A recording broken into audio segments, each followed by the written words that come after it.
ഒരാളെ കമ്പയർ ചെയ്യുമല്ല, പക്ഷെ ഇപ്പം ബിജു മേനോൻ അഭിനയിക്കുമ്പോൾ അതിന്റെ കണ്ണുകൾ കൊണ്ട് അഭിനയിക്കുന്നു, അല്ലെങ്കിൽ ഫഹദ് അഭിനയിക്കുമ്പോൾ ഏത് ക്യാരക്ടറും അവർ എങ്ങനെയും അത് ഹാൻഡിൽ ചെയ്യും അവർ, അത് നമുക്ക് മനസ്സിലാവും. പക്ഷെ ആസിഫിലേക്ക് വരുമ്പോഴത്തേക്ക് പുള്ളി കേട്ട ക്രിറ്റിസിസം കൂടെയാണ് അതെല്ലാം.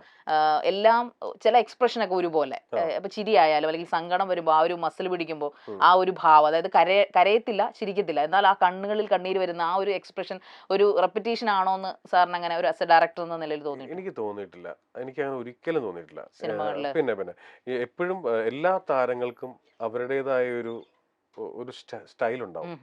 അല്ല, ആ ശൈലിയിൽ നിന്ന് ഭയങ്കര ബോധപൂർവ്വം ഓരോ ഷോട്ട് മാറ്റി പിടിക്കാൻ പോയി കഴിഞ്ഞാൽ ചിലപ്പോൾ അതിന്റെ റിയാലിറ്റി, അതിന്റെ റിയലിസം നഷ്ടപ്പെട്ടു പോകും.